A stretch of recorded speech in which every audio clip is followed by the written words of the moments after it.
students, today we will start your civics third lesson, Parliament and the making of laws. See, the government of our country has performed many functions. It is responsible for defense of country, maintenance of law and order, providing facilities for health, education, and other facilities also. Okay, it collects taxes and spend it on army, police, and various development programs. वो बहुत सारी देखो वो हमें facility provide करवाती है government and हमसे tax लेती है और वो टैक्स भी हमारी डेवलपमेंट के लिए वो खर्च करती है।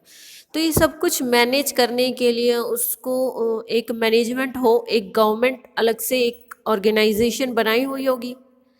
ओके इन फंक्शंस को परफॉर्म करने के लिए। तो उसके स्ट्रक्चर को समझने के लिए देखो उसमें ऑर्गन्स ऑफ ये गवर्नमेंट को होते हैं, लेजिस्लेचर, एग्जीक्यूटिव, जुडिशरी। ओके ये जो एग्जीक्यूटिव होता है ये लेजिस्लेचर पर डिपेंड होता है। देखो पहले हम समझते हैं कि why was parliament system adopted in India, कि पार्लियामेंट ही क्यों अडॉप्ट करना चाहा इंडिया ने, ये ऐसा क्यों है। देखो first reason is as there is close relationship between the legislature and executive.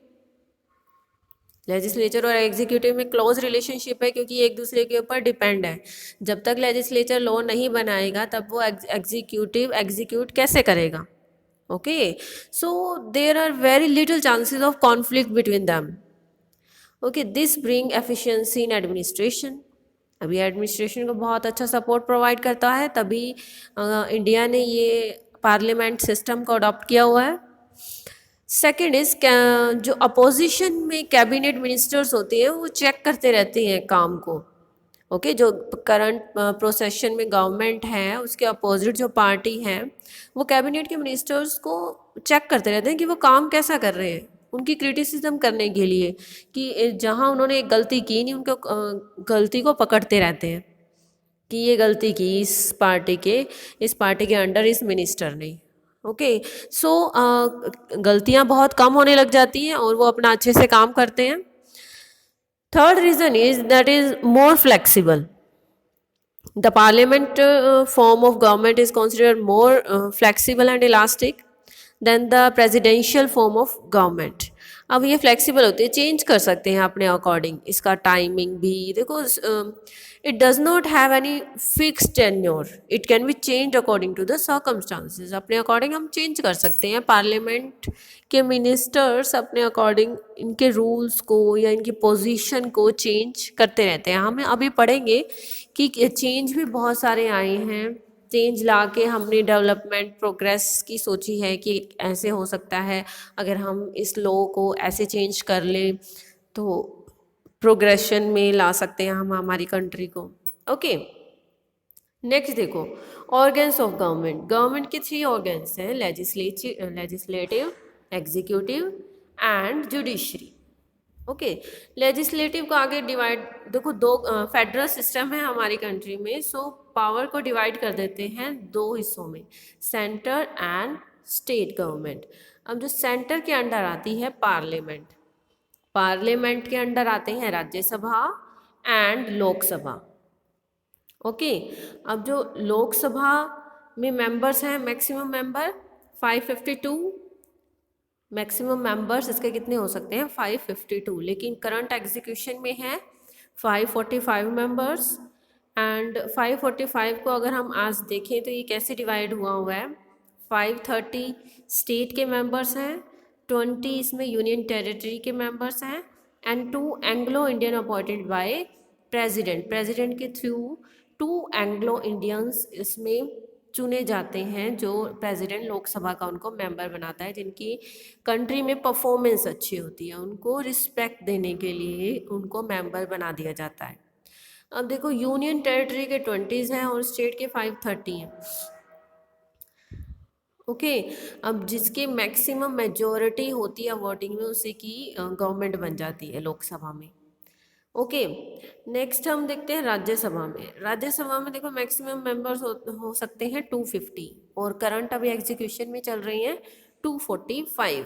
इसको कैसे डिवाइड हुआ है, 233 स्टेट के मेंबर्स होते हैं इसमें, और 12 नॉमिनेटेड बाय प्रेसिडेंट। प्रेसिडेंट उनको अपॉइंट करता है, प्रेसिडेंट ही तो पीएम को अपॉइंट करता है, वही सबको अपॉइंट करता है, प्रेसिडेंट। ओके, नेक्स्ट देखो क्वालिफिकेशन ऑफ मेंबर्स। अब लोकसभा और राज्यसभा के मेंबर्स बनने के लिए क्या क्या क्वालिफिकेशन होनी चाहिए वो पढ़ेंगे हम।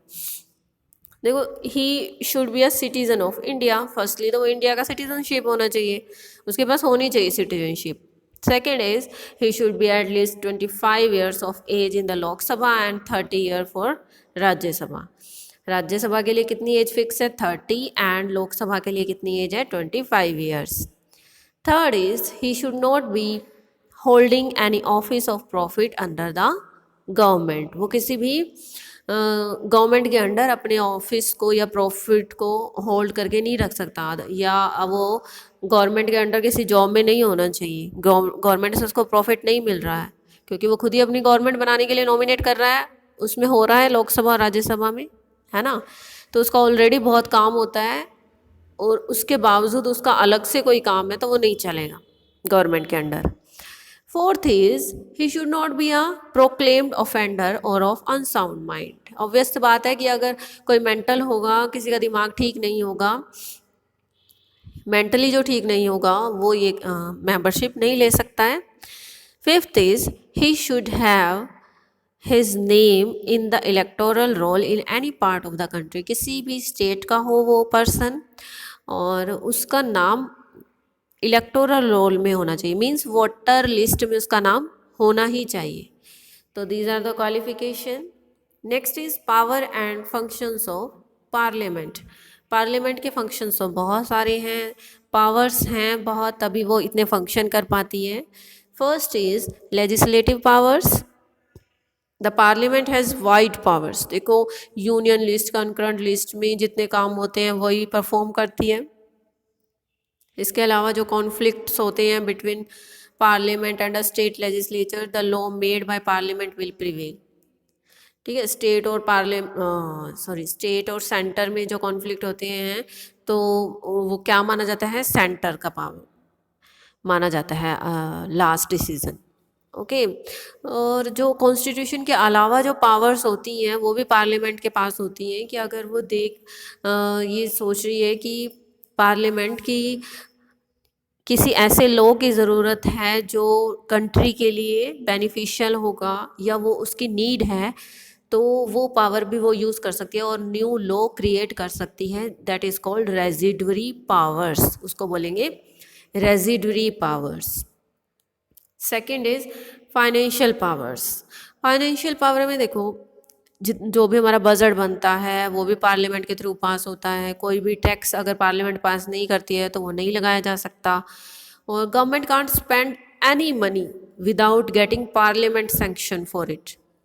ओके, कोई भी पैसा खर्च नहीं कर सकती जब तक पार्लियामेंट सैंक्शन ना कर दे। Third is control over the execution. देखो, in India the ministry remains in office as long as parliament has confidence in it. अगर पार्लियामेंट को कॉन्फिडेंस है किसी मिनिस्टर पर, तभी वो रह पाएगा, अदरवाइज एग्जीक्यूशन में वो नहीं रह पाएगा। ओके, तो वो पार्लियामेंट उससे रिज़ाइन ले लेगी। Fourth is amendment of the constitution. देखो, England, China, parliament has a power to amend any part of the constitution by itself. Okay, other countries like USA and India, it has to take the approval of states for making any change in the constitution. यूँ नहीं है कि अपने आप ही कोई change कर देगा constitution में, नो, उसको अप्रूवल लेना पड़ेगा स्टेट्स का, पार्लियामेंट का। Okay, fifth is judicial powers. अब देखो, जो जुडिशियल पावर्स हैं, judicial power can remove the president from office by impeachment. It is also empowered to remove the judges of the Supreme Court and High Court. Okay, parliament president को भी हटा सकती है, high court, supreme court के जजेस को भी हटा सकती है अगर उसके कॉन्फिडेंस में वो नहीं है, कोई इनडिसिप्लिन क्रिएट करते हैं, कोई ऐसा काम करते हैं जिससे वो इलीगल शो हो रहे हैं। ओके, तो ऐसा कोई भी काम नहीं चलेगा और पार्लियामेंट उसको रिज़ाइन के लिए बोल सकती है। Sixth is electoral functions. देखो, members of parliament take part in election of the president and vice president. Speaker of Lok Sabha is also elected by the member of Lok Sabha. ठीक है. अब लोकसभा राज्यसभा ये किसके अंडर आती है? पार्लियामेंट के अंदर. तो पार्लियामेंट ही सब इलेक्शंस को हैंडल करती है, उसके अप्रूवल से ही सब ऑर्गेनाइज होता है. ओके.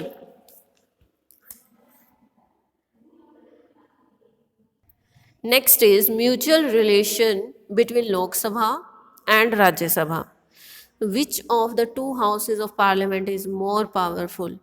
मे भी आपको समझ में आ गया होगा अब तक कि राज्यसभा और लोकसभा में से कौन ज़्यादा पावरफुल है. बट फिर भी कि इन दो Indian parliament is consist of two houses, Lok Sabha and Rajya Sabha.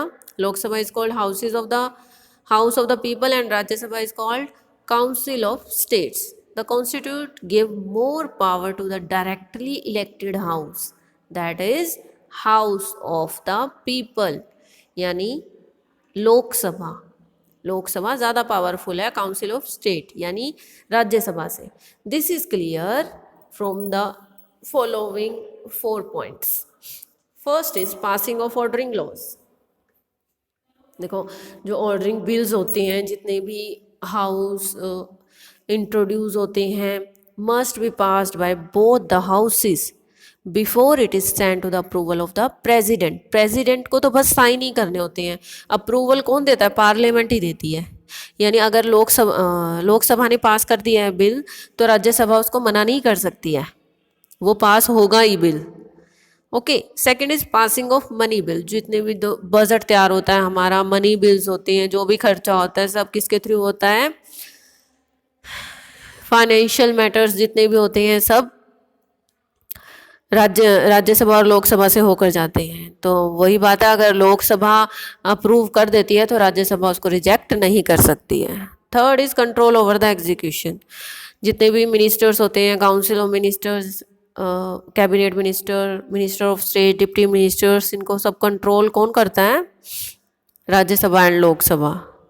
Okay. The council of minister remains in office as long as it enjoy majority in Lok Sabha.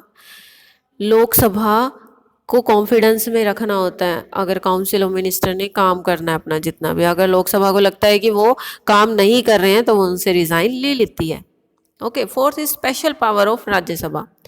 देखो, पावर्स राज्यसभा के पास भी है, वो स्टेट लेवल की है. अगर स्टेट में वो अपने अकॉर्डिंग काम चलाना चाहती है तो वो चला सकती है. जैसे कुछ स्टेट लेवल पे हॉलीडेज होती हैं, आपने देखा है. अब सेंट्रल लेवल ने तो कोरोना में फ्री छोड़ दिया है कि ये स्टेट के ऊपर डिपेंड है कि स्टेट अपने आप देखे वहाँ पर कि क्या वहाँ की सिचुएशन है, सर्कमस्टांसेस देखनी है कि वहाँ पर स्कूल ओपन करना है, बंद करना है, या वहाँ की सिचुएशन देख के सब कुछ ओपन करना है या नहीं करना है. ओके. और राज्यसभा स्टेट गवर्नमेंट को अभी ये देखना है कि वहाँ पर लॉकडाउन लगाना है या करंटली सिचुएशन देख के अपने स्टेप्स उठाने हैं. Okay.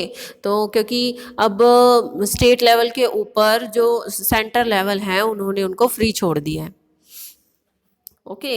Hope you all understand up to here, and we will meet in next video. Till then, keep learning at your home, students. Bye bye all of you. Take care.